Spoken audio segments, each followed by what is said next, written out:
Right, good morning, good afternoon, whenever you may be watching this. This is just going to be a sort of a quick, short little lesson video recapping and reviewing Islam. We talked about that along with Judaism and Christianity yesterday's lesson. But for today, we're going to go ahead and just briefly review the basic beliefs of Islam and the founder of Islam. And then we're going to go more so into the two main branches of Islam, especially leading it up into today's other video in the folder and the discussion board or activity if you're an in-person learner. Now, today's learning objectives. So today I will learn about the two main branches of Islam, Sunni and Shia, so I can understand the views of each branch and the reason for the ongoing conflict between them. I know I have it when I can form my own informed opinion on the Sunni and Shia conflict. All right, so first off, brief little recap about Islam. So Islam began around the time of 622 CE, so Common Era, in Southwest Asia, so the Middle East. Arabic, Islam actually means surrender to the will of Allah or God. Allah is what they, or the Muslims, call their God. Followers of Islam are called Muslims, and the founder is Muhammad. So much like followers of Christianity are Christians, followers of Islam are Muslims.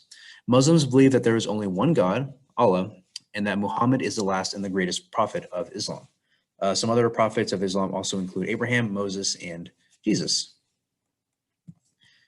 So the most important place in the Islamic faith is going to be Mecca here in Saudi Arabia, which is going to house the what is called the Kaaba, which roughly translates to cube. And this is going to be located in Al-Haram Mosque, pretty much the most important holy sites for the Islamic people. It is the center of Islam. So anytime in Muslim mosques around the world, anytime they are in prayer, they're always going to be facing, 100% of the time, always going to be facing towards the Kaaba. So it doesn't matter if you have a mosque in the United States, a mosque in somewhere in Central or South America, Russia, China, no matter where that particular Islamic church or mosque is, they're always going to be doing their daily prayers towards the Kaaba. Okay, and the Kaaba is also the place, one of the pillars of Islam.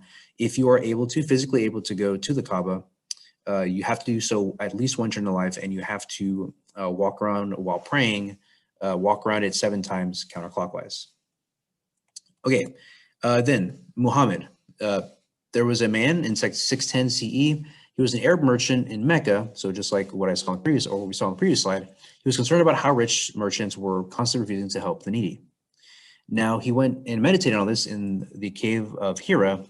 And as he was there, Muhammad received this message from the angel Gabriel, who was apparently a messenger of Allah. Muhammad became known as a prophet of Allah, and he actually continued to receive these messages until he ended up dying.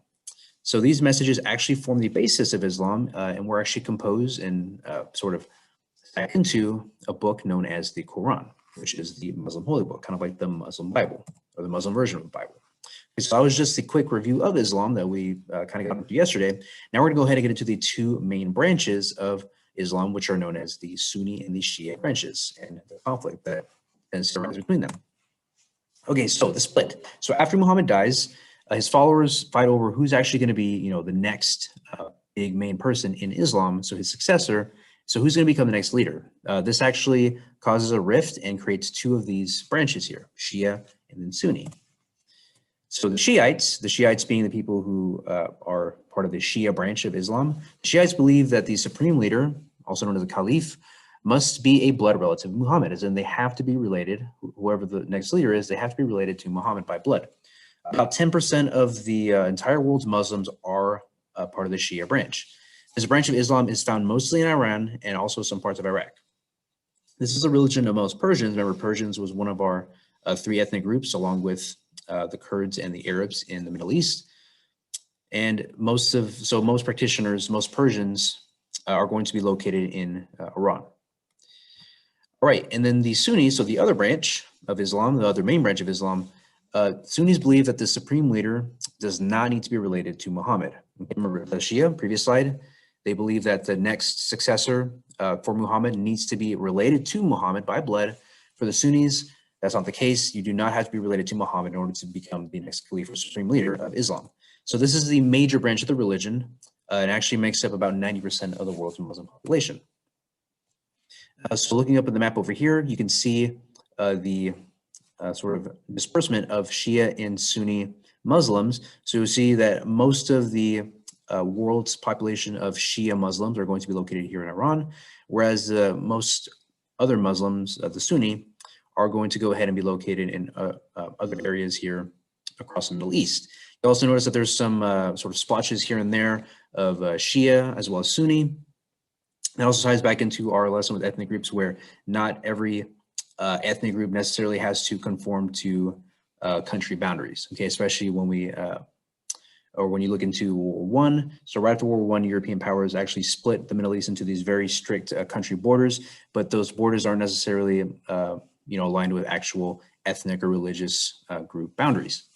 And here you can actually see a little political cartoon that kind of shows the conflict that happens between the Shiites and the Sunnis, kind of seen here with their mosque and sort of shooting each other with like little tank cannons.